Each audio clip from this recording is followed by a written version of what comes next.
जय हिंद दोस्तों। सच जो आपको सुनना चाहिए, सच जो आपको समझना चाहिए, सच जो आपको पहचानना चाहिए। दोस्तों, मैं नंद किशोर अपने YouTube channel Soul Book Official पे आप लोगों का स्वागत करता हूं। दोस्तों, हज़ारों बच्चे, लाखों बच्चे इस देश में यूपीएससी की तैयारी करते हैं और मैं आज से यूपीएससी की तैयारी की रणनीति को लेकर कि यूपीएससी की तैयारी में किन किन बातों का विशेष ध्यान रखना चाहिए उस पर आपके साथ डिस्कस करूंगा।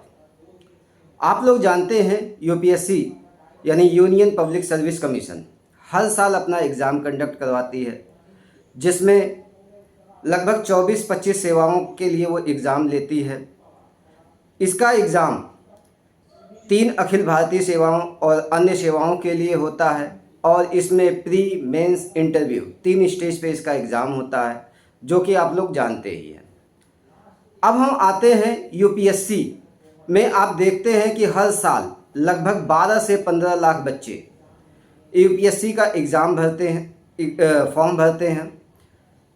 जनवरी फरवरी में इसका फॉर्म निकलता है और मई और जून के बीच में इसका एग्ज़ाम जो है कंडक्ट करवाया जाता है। मई लास्ट में, जून के फर्स्ट वीक में इसका एग्ज़ाम कंडक्ट करवाया जाता है प्री का।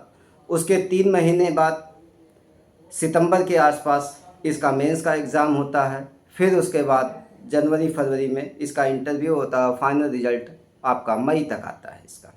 ये तो इसके एग्ज़ाम करवाने की किस किस चरण में होता है और कैसे जो है इसका फाइनल रिज़ल्ट आता है। 1 साल में इसकी पूरी प्रक्रिया होती है। प्री का फॉर्म निकलने से लेकर 1.5 साल की प्रक्रिया है फाइनल रिज़ल्ट आने तक। अब हम आते हैं, इसमें देखते हैं कि किस तरह से इसकी तैयारी करना चाहिए। लगभग 12 लाख बच्चे फॉर्म भरते हैं, जिसमें से आपको मैं बता दूं कि लगभग 5 से 6 लाख लड़के ही एग्ज़ाम देते हैं। सारे लड़के एग्ज़ाम नहीं देते हैं, सारे बच्चे एग्ज़ाम नहीं देते हैं। मात्र 5 से 6 लाख बच्चे ही एग्ज़ाम देते हैं, वो भी पूरे भारत में। और आप जो है कि एक चीज़ और नोटिस करोगे, इन जो 5 से 6 लाख बच्चे हैं उसमें सीरियस बच्चे लगभग 1 लाख होते हैं।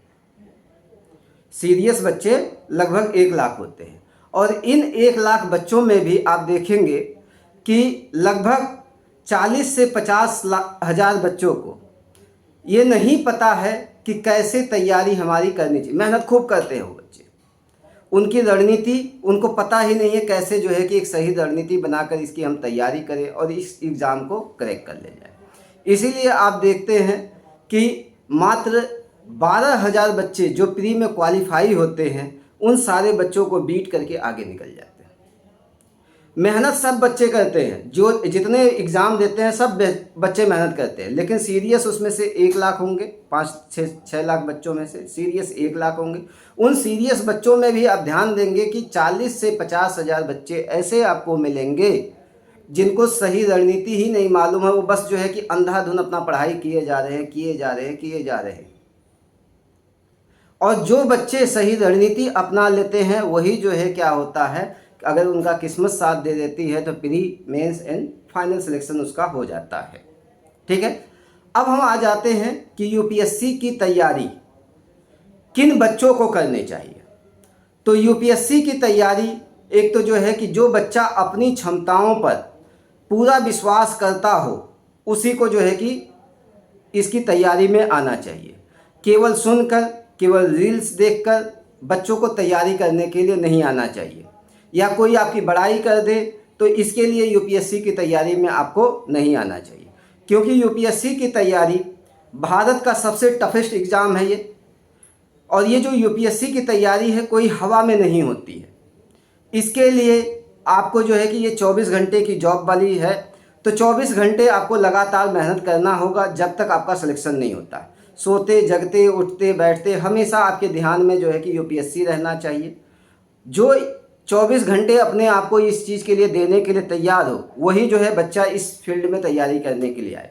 यानी सीरियस बच्चा हो, अपने आप पे विश्वास हो, उसी को इस तैयारी में आना चाहिए। हवा में जो है कि तैयारी करने मत आओ आप लोग, रील्स देखकर मत आओ आप लोग, क्योंकि इसका एग्ज़ाम आसान नहीं होता है। ये भारत का ही नहीं, दुनिया का सबसे टफेस्ट एग्ज़ाम है। ये ध्यान रखिएगा, दुनिया का सबसे टफेस्ट एग्ज़ाम है यूपीएससी का एग्ज़ाम। तो हवा में जो है तैयारी करने मत आना। पहला चीज़, अपने ऊपर विश्वास हो, आप जो है जानते हो कि हाँ हम इस चीज़ को कर पाएंगे। अब आइए आप यूपीएससी की तैयारी करने, तो यह ध्यान रखिएगा कि आपको एक कोच ज़रूर चुनना है अपनी लाइफ में। कोच, प्रशिक्षक, और प्रशिक्षक ऐसा होना चाहिए जो आपको पग पग पे गाइड करे, जो आपको इसकी छोटी छोटी खामियों को, छोटी छोटी चीज़ों को बता सके कि यहाँ से आपको बच के निकलना है, इस पर आपको विशेष फोकस करना है। तो एक कोच को आपको ज़रूर चुनना है। अब हज़ारों बच्चों की भीड़ में आपने किसी जो है कोचिंग में जो है एडमिशन ले लिया, हज़ारों बच्चों की भीड़ में हो सकता है आपको कुछ चीज़ें समझ में आ जाए, लेकिन अधिकांश स्टूडेंट यही होते हैं कि उनको समझ में नहीं आता है।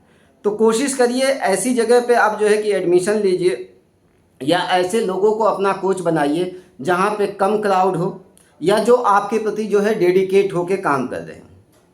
दूसरी चीज़, तीसरी चीज़ यह ध्यान रखिएगा कि यूपीएससी की तैयारी में सिलेबस का सबसे ज़्यादा जो है रोल है। सबसे ज़्यादा रोल अगर किसी चीज़ का है तो वो सिलेबस का है। अगर जिसने यूपीएससी के सिलेबस को बारीकी से अध्ययन कर लिया, बारीकी से, ध्यान रखिएगा, एक एक टॉपिक को बारीकी से अध्ययन कर लिया, तो यूपीएससी का चाहे प्री हो, चाहे मेंस हो, चाहे इंटरव्यू हो, उसका आराम से क्रैक हो जाएगा। अब बारीकी से अध्ययन करोगे तो उसके लिए जो है कि विशेष किताबें आपको जो है कि बारीकी से जब अध्ययन करोगे तो विशेष किताबें आपको पढ़नी पड़ेगी। एनसीईआरटी की सारी बुक जो इसके काम की है उसको आपको पढ़ना पड़ेगा। साथ ही साथ करंट अफेयर्स से आपको रिलेट करना आना चाहिए चीज़ों को। करंट अफेयर्स में आप देखेंगे द हिंदू जैसे न्यूज़पेपर को जो है कि आप एनालिसिस करना सीख जाओगे। आप बेसिक सब्जेक्ट को जो है सबसे पहले जो है तैयार करो। बेसिक सब्जेक्ट इसमें क्या होता है, इसमें history, polity, geography, economy, science, ये बेसिक सब्जेक्ट मैं मानता हूँ। 5 सब्जेक्ट पे जिसने अपना कमांड कर लिया तो इससे जुड़े हुए 5-7 सब्जेक्ट और उस पर उसका कमांड हो जाएगा। जैसे हिस्ट्री जिसने तैयार कर ली तो उसको आईआर में मदद मिलेगी, हिस्ट्री जिसने तैयार कर ली उसका कल्चर में उसको मदद मिलेगा। इसी तरह से ज्योग्राफी जिसकी अच्छी तैयार है, इन्वायरमेंट एंड इकोलॉजी में उसको मदद मिलेगी, डिजास्टर मैनेजमेंट में उसको मदद मिलेगी। इसी तरह से पॉलिटी जिसकी तैयार है, गवर्नेंस में उसको मदद मिलेगी, आईआर में उसको मदद मिलेगी। करंट अफेयर्स जिसका इकोनॉमी जिसकी तैयार है, करंट अफेयर्स की चीज़ें उसको समझने में आसानी होगी। साथ ही साथ ज्योग्राफी से जुड़ा हुआ है इकोनॉमी, तो वहाँ पे आपको मदद मिलेगी। इसी के साथ अगर आपने साइंस अच्छे से तैयार किया है तो साइंस टेक की चीज़ें आपको समझने में मदद मिलेगी।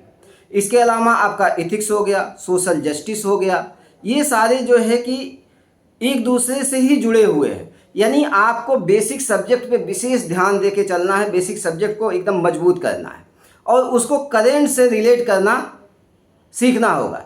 अब वो करंट से रिलेट करना कौन सिखाएगा, जो जिसको आपने कोच बनाया है, हिस्ट्री का, पॉलिटी का, ज्योग्राफी का, इकोनॉमी का, साइंस का, वो देखेंगे कि वो करंट से रिलेट करना आपको सिखा देगा। साथ ही साथ आप मेहनत करोगे। तो सिलेबस को विशेष ध्यान देना है। इसके अलावा कंटिन्यूटी आपके जीवन में बहुत ज़रूरी है। कंटिन्यूटी, आप जो है कि आए 2 दिन पढ़ाई किए, 4 दिन पढ़ाई किए, फिर उसके बाद यार दोस्तों के साथ मौज मस्ती करना शुरू कर दिए, तो आपकी तैयारी कभी हो ही नहीं सकती है। आपको 8+8+8 यानी 8-8 घंटे का 24 घंटे में आपको स्लॉट बना के चलना होगा। 8 घंटे आपको डेली पढ़ना ही पढ़ना है, 8 से 10 घंटे। 6 से 8 घंटे आप जो है कि उसमें एक्सरसाइज कर सकते हैं, नहाना, खाना, ये सारी चीज़ें शामिल कर सकते हो, घूमना इसमें शामिल कर सकते हो। और प्लस 8 घंटे आपको सोना है। ये जो सोना है कंटिन्यू 8 घंटे नहीं सोना है।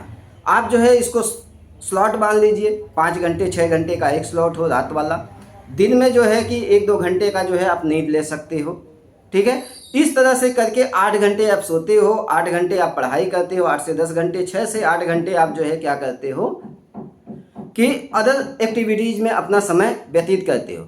इस तरह से करके अगर आपने 8 महीने दे दिया तो काफ़ी हद तक चीज़ें तैयार हो जाएंगी, शुरुआत के 8 महीने, और अगले 8 महीने में आपकी कंप्लीट तैयारी हो जाएगी। यानी 12 से 15 महीने में आपको अपनी तैयारी कंप्लीट कर लेना है।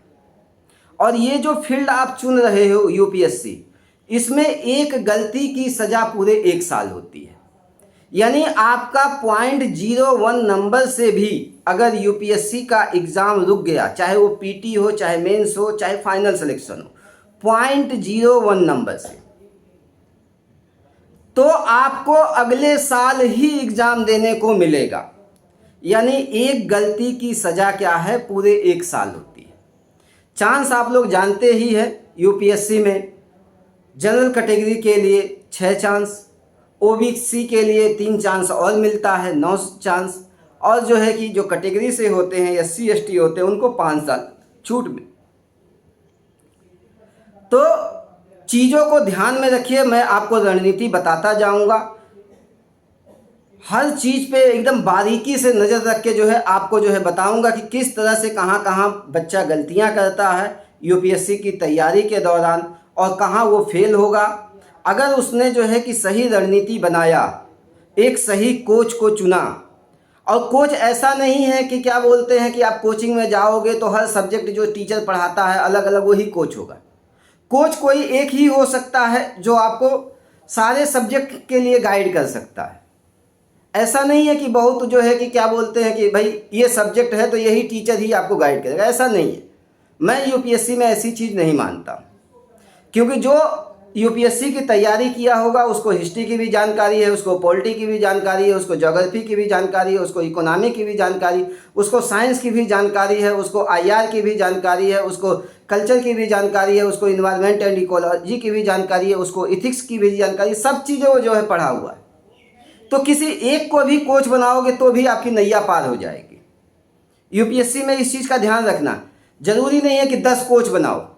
हाँ, सीनियर को आप जो है कि आपको बता रहा हूँ कि बहुत से कोचिंग वाले मना करते हैं कि सीनियर्स की बातों को मत सुनो, लेकिन मैं आपसे कहूँगा सीनियर से आप जो है बार बार सलाह लो, एक बार नहीं 1000 बार सलाह लो, क्योंकि सीनियर अगर आपको सही सलाह दे दिया तो आपकी नैया पार हो जाएगी।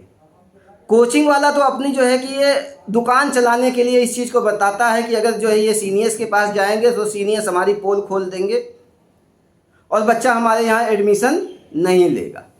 तो आप रील्स पे मत जाइए, बड़े बड़े एडवर्टाइजमेंट पे मत जाइए कि इनका जो है कि यहाँ मतलब 10 किलोमीटर तक केवल यही दिख रहे हैं। आप टीचर को लौटते हुए मत देखिए कि इनका सिलेक्शन एक बच्चे का हो गया तो वो ज़मीन पे लौट रहा है, इस चीज़ को मत देखिए आप। अगर इस चीज़ को देखेंगे तो आपका सिलेक्शन नहीं होगा, क्योंकि सिलेक्शन वो खरीदते हैं। आपका सिलेक्शन हुआ, आपके सामने जो है मैंने 50 लाख रुपया डाल दिया कि भाई 50 लाख रुपये ले ले, मेरे नाम, मेरी कोचिंग का नाम ले ले। अब आप क्या करोगे भाई, 50 लाख रुपए छोटी रकम नहीं होती है, मेरी कोचिंग का नाम ले लोगे। तो ये बहुत बड़ा गेम चलता है यूपीएससी में, क्योंकि इनको अपनी दुकानें चलानी है तो वो अपनी दुकानें चलाएंगे। तो इस चीज़ का ध्यान रखिएगा। और बाकी मैं यूपीएससी की रणनीति को लेकर आपको वीडियो बनाऊंगा, एक सीरीज ही मेरी चलेगी, और इसको अगर जिसने भी फॉलो कर लिया तो मैं ये तो नहीं कहता हूँ भाई उसका मतलब फाइनल सिलेक्शन हो जाएगा, लेकिन इस चीज़ को है कि आप जो है गलत डायरेक्शन में जाने से बच जाओगे। ठीक है, तो मिलता हूँ मैं आप लोगों से अगली वीडियो में एक सही रणनीति लेकर। तब तक के लिए जय हिंद।